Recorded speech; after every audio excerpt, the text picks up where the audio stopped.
Hi, my name is Clare Rowan, and I thought a really great topic to discuss in the context of today's Ancient Worlds Day is the return of the Persians. So you might have taught your students Darius and Xerxes, using Herodotus and other sources. But what happens later on, in the 3rd century AD, in fact, and beyond, is that the Persians return. And actually what happens is that a new ruler arises and uses the memory of the Persians and what the Persians had gained to provide legitimacy for themselves. And they see themselves as the natural successors of this earlier Persian kingdom. And I thought it would be really good to focus on the site of Naqsh-e Rostam, because I think it shows materially how these new Persians used the old Persians to build legitimacy and to build a connection with sort of the earlier site. I really also enjoy the site in terms of what it offers us, because it also demonstrates very clearly that the Romans who encountered these Persians did very poorly. So whether you're interested in the Persians or you're interested in the Romans, I think this site actually provides a really interesting perspective for both, in terms of how the sort of legacy of the Persians was used in later antiquity, and also from the Roman perspective, it's a unique opportunity to see the other side, in a sense, that the Romans weren't always victorious, and we can actually quite rarely, for Roman history, see the perspective of the Roman opposition. So we first come across these sorts of new Persians in classical texts in the 3rd century AD during the reign of Severus Alexander. And in that time, Herodian, who's a contemporary Greek author of that time living in the Roman Empire, writes, and I've got the text for you here, in the 14th year, so of Severus Alexander's rule, unexpected dispatches from the governors of Syria and Mesopotamia revealed that Artaxerxes, the Persian king, had conquered the Parthians and seized their eastern empire, killing Artabanus, who was formerly called the Great King and who wore the double diadem. Artaxerxes had then subdued all the barbarians on his borders and forced them to pay tribute. He did not remain quiet, however, nor stay on his side of the Tigris River, but after scaling its banks and crossing the borders of the Roman Empire, he overran Mesopotamia and threatened Syria. The entire continent opposite Europe, separated from it by the Aegean Sea and the Propontic Gulf, and the region called Asia, he wished to recover for the Persian Empire. Believing these regions to be his by inheritance, he declared that all the countries in that area, including Ionia and Caria, had been ruled by Persian governors, beginning with Cyrus, who had made the first Median Empire Persian, and ending with Darius, the last of the Persian monarchs, whose kingdom was seized by Alexander the Great. He asserted that it was therefore proper for him to recover for the Persians, the kingdom which they had formerly possessed. So although Herodian is a little bit confused and calls the king Artaxerxes, sort of in the great classical Persian tradition, this is actually Ardashir the First. And what's also, I think, interesting about this bit of text is that it does sort of lay out the idea that Ardashir was seeking to rebuild the Persian Empire and to rebuild the Persian Empire as it was before they lost out to Alexander the Great. So this is a new ruler really using the memory of the Persians as it existed at that time to develop sort of an ideology and a legitimacy for his new rule. Perhaps the most famous of the Persian kings is Ardashir's son, Sharpa I, and he really is the one who causes the Romans the most trouble and conducts numerous rather successful campaigns into Roman territory. He's shown here on a silver coin issued under his reign, showing himself on the obverse, and on the other side it's a fire altar, which is something significant to the main religion in the empire at that time, the Persian Empire, that is Zoroastrianism. So that's, thought I would just introduce him as well, because both Ardashir and Sharpa I are relevant for our explanation of the site Naqsh-e Rostam. So where is Naqsh-e Rostam? I did ask an Iranian friend how to pronounce this, and if I'm garbling it, I apologise. It's in Iran, as you can see here on this map, and if you sort of look it up on Google Maps and then proceed to zoom in, you begin to see the relevance of the site, particularly for a new ruler who wants to prove his legitimacy. So you can see that it's actually the site that contains the tomb of Darius, amongst other things. So this was a site that was significant already in antiquity to Darius and the other earlier Persian kings, that is then used rather significantly by the Sasanian Persians to further sort of emphasize their connection to these earlier Persian kings, and to sort of quite literally juxtapose their achachievements with their sort of claimed forebears. So I've included some images of some of the rock-cut tombs from the Achaemenid period, so Darius and Xerxes. You can see they're very large, in fact. And in the insert in the bottom left, you can see some of the text that accompanies the tomb of Darius himself. So the identification of the tombs, and you can see them stretched across the sort of panoramic view that I have here, are Darius I, Xerxes I, Artaxerxes I, and Darius II. It's also worth noting at this point, in the left-hand corner of this image is sort of a small little structure that will become significant later. So on this site, which contained the tombs of sort of the Persian kings, these new Persians decided to inscribe reliefs and inscriptions to indicate their legitimacy, to indicate their achievements, to indicate sort of their God-given right to rule. And this is quite literally the case in the first relief I wanted to talk about, which is called the Investiture of Ardashir I. And this is cut into basically the same pieces of rock that the tombs are cut into. And you will see later, actually, sometimes they're quite close to the tombs, like right next to them. So in this relief, we've got on the left-hand side the new Persian king Ardashir I being handed sort of, some people call it a ring, some people call it a diadem, some people call it a wreath, a circular object by Ahura Mazda, which is the main god of the Zoroastrian religion. It's also, interestingly, at this point in the text accompanying this relief, that we find the first mention of Iran as a word, so it's quite a significant moment in history.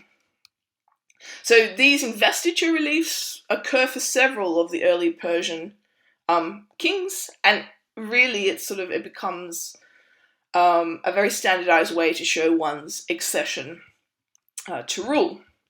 As you can see from the next image, I'm going to talk about another relief, but first I thought I'd show you this image to show just how close these rock-cut reliefs are to the tombs of the earlier Persian kings. Like this one that we're about to look at is like right next door. So really, quite literally juxtaposing your achievements against sort of the monumentality of your proclaimed ancestors. The other very interesting relief from Naqsh-e Rostam is a relief called the Triumph of Sharpa I. So this is Ardashir's son, and he's shown on horseback, holding one Roman emperor by the wrist, which means quite literally, I captured him. and with another Roman emperor sort of bent on one knee, begging for peace. And these are the emperors Valerian, who was famously captured by Sharpa during a battle. He was kind of anti-Christian in nature, and the Christian authors kind of enjoyed telling the story that Valerian later became Sharpa's footstool for the rest of his life, though we can't give too much credence to that. He was captured as a prisoner of war, though. And Philip the Arab, as he's known, is another Roman emperor who had to sue basically for peace from Sharpa, and paid quite a large indemnity.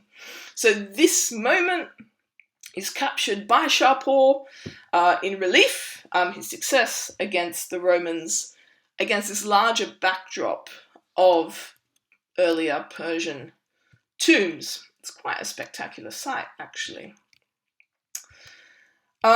There's another Triumphal Relief that also shows a very similar scene, but from a different site. So there's quite a few sites in Iran that have these sorts of reliefs commemorating particularly the early Persians. So in Bai Sharpa, there's another relief showing, again, Sharpa I with Valerian caught by the wrist, Philip the Arab begging for peace, and if you look closely at this relief, there's another Roman emperor underneath Sharpa's, the hooves of Sharpa's horse, and this is probably Gordian III, who died in battle while campaigning against the Persians. You might have already noticed this, but quite a few of these reliefs have what one might call kind of a classical influence. It's not too foreign, it's a little bit familiar. Particularly on this relief, you can see basically the diadem, the ring, the wreath is sort of being held by a little cupid that flies across to crown Sharpa, and this type of thing would not be out of the ordinary in the Roman Empire, actually. And this is something else that's quite interesting about this particular type of source evidence and these particular reliefs, is that they do reveal actually it wasn't just Valerian who was a prisoner of war. It seems that the Persians took back an extraordinary quantity of Romans into their empire, and some indeed may also have just decided to travel there because it seemed like, up and coming place. And so we find this particularly artistic influence in Persia at this time that seems to come from Roman artisans. So the little cupid is one, but we also have very Greco-Roman looking mosaics elsewhere, and I've just put a selection down, probably made by Roman artisans, whether prisoners of war or otherwise. The bottom right is my favourite. It's allegedly a man dressed as an ostrich, so it's quite... I leave it to you to look at that and make your own choice. So the final part of the site I wanted to talk about is this very strange block structure that's here at the left of this image. And this is called the Cube of Zoroaster. So this structure is again originally something from the earlier Persian period, perhaps built by Darius I, though we can't know for certain. We don't know for sure what its purpose was. It might have been used as a fire temple, some people suggested, but it doesn't really seem like it was a place where you used fire, because there's nowhere for the fire or smoke to really escape. Others have suggested maybe it was just somewhere where you could put important documents and things. We don't know, but it's an original structure from the sort of earlier period. And what happens in the later period under Sharpa I is that he uses it to display a monumental inscription. So this is called the SKZ Inscription, or the Res Gestae Divi Shaporis, a nice homage to Augustus there. And this is actually a trilingual inscription, and on each side of this structure, this cube of Zoroaster, it's a different language. So on one side, the inscription is given in Middle Persian, on another side the text is given in Parthian, and on a third side the text is given in Greek. These were the official languages of the Persian Empire. And so he literally inscribes this, which is very much like Augustus, a list of his achievements, the res gestae, on this earlier monument, perhaps of Darius I. And in doing so, in choosing the 3 languages to inscribe it in, he also echoes earlier Persian tradition, which traditionally also would have inscriptions in 3 languages. These were Babylonian, Elamite, and Old Persian. And this inscription actually is a really important source for us to see what the sort of official Persian version of events was, according to Sharpa himself. We think that probably Sharpa, or people working with Sharpa, composed the text during his life, and then it was likely inscribed after his death by his son and successor. So you can find an English translation of the entire text online. I've put the link there. But just to give you sort of a flavour of it, I've put some sort of bits in that I find interesting anyway. So the inscription begins, I, the Mazda worshipping god Shapur, king of kings of Iran, so the Shahanshah, and not Iran, so also ruler of not Iran, whose race is of the gods, son of the Mazda worshipping god Ardashir, king of kings of Iran, whose race is of the gods, grandson of the king Pabag, and lord of Iran. In section 22, he talks about the capture of Valerian by his own hand, which is interesting when we think about the reliefs showing Valerian caught by the wrist. And he says, not only did I capture Valerian, but the Praetorian prefects and the senators and the officers who were leaders of this army were all captured and led into Persia. I've also included in sections 6, 7, and 8, which talk about Sharpa's interactions with other Roman emperors. So basically the battle against Gordian III, who was killed. So Gordian Caesar was killed, and the army of the Romans was destroyed, and the Romans made Philip Caesar. And then he talks about Philip coming to beg for peace, and gave 500,000 dinars in blood money to me. So it's quite an interesting perspective in that this is a period where the Romans were indeed not really supreme.